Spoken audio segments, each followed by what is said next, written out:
Halo guys, perkenalkan nama saya Marianti Ulandari. Saya akan membahas tentang hukum permintaan dan penawaran untuk melengkapi tugas akhir dari mata kuliah Media dan Inovasi Pembelajaran. Hai, pagi hari ini aku akan membeli barang belanjaan sayuran di pasar dekat rumahku. Wah, ramai sekali ya pasar ini, banyak pedagang dan pembeli melakukan kegiatan ekonomi. Apakah kamu berpikir kenapa ya harga sekilo gula itu sekian rupiah, sedangkan harga semangkok bakso itu sekian rupiah, dan juga sebenarnya dari mana sih datangnya harga itu? Dari sekian banyak faktor yang mempengaruhi harga, kali ini kita akan membahas salah satunya, yaitu hukum permintaan dan penawaran. Sebelumnya, pernahkah kamu mendengar apa itu permintaan penawaran? Kali ini kita akan membahas salah satunya, yaitu hukum permintaan dan penawaran. Nah, keinginan untuk mendapatkan sejumlah barang atau jasa pada berbagai tingkat harga dan waktu tertentu ini disebut dengan permintaan atau demand, sedangkan sejumlah barang dan jasa yang ditawarkan oleh produsen kepada konsumen pada berbagai tingkat harga dan waktu tertentu, kamu bisa menyebutnya dengan penawaran atau supply. Lalu maksudnya hukum permintaan penawaran itu apa ya? Kira-kira contoh sederhananya seperti ini. Aku merupakan seorang penjual minuman kopi kekinian dengan mempertimbangkan berbagai ongkos dan keuntungan yang akan aku peroleh.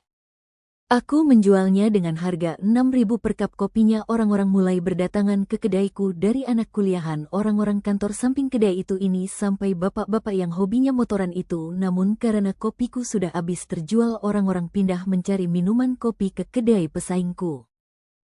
Wah, ternyata pesaingku itu pasang harga di angka 7.000 dan masih laku juga loh. Duh, coba kalau aku tidak kehabisan kopi, aku pasti masih bisa jualan, bahkan menambah keuntunganku. Oke, sekarang aku langsung menghubungi supplier untuk menambah stok kopinya. Nah, karena stok sudah tersedia, orang-orang jadi berdatangan ke kedaiku lagi. Hehehe, permintaan minuman kopi itu ternyata sangat banyak ya. Ini jadi kesempatan aku untuk terus mendapatkan keuntungan lebih banyak lagi. Aku akan pasang tarif lebih tinggi dan tinggi.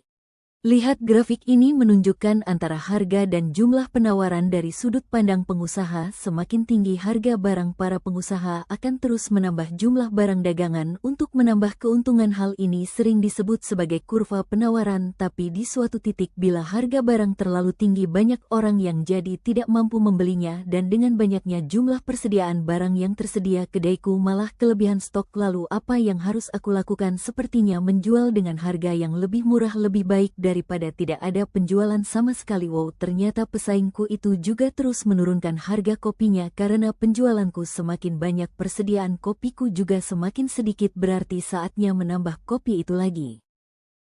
Pada grafik ini ditunjukkan hubungan antara harga dengan jumlah permintaan dari sudut pelanggan. Semakin tinggi harga barang, semakin permintaan, karena semakin tidak terjangkau oleh para pelanggan. Tapi bila harganya semakin murah, maka permintaan akan terus bertambah. Hal ini biasa disebut sebagai kurva permintaan.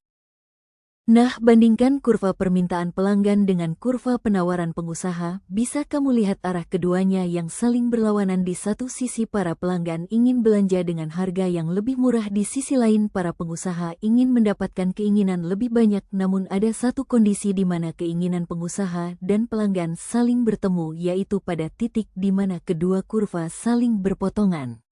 Ini disebut equilibrium atau titik keseimbangan harga. Hal ini menggambarkan kondisi di mana jumlah barang dan harga pelanggan sesuai dengan jumlah barang dan jasa yang ditawarkan oleh pengusaha. Hehehe, sangat indah ya. Oke, sudah paham kan sekarang tentang hukum permintaan dan penawaran? Seling materi yang dapat saya jelaskan semoga bermanfaat dan bermakna bagi kawan-kawan. Di sini ada soal tentang hukum permintaan. Silakan teman-teman jawab soal esai di bawah ini dengan baik. Terima kasih.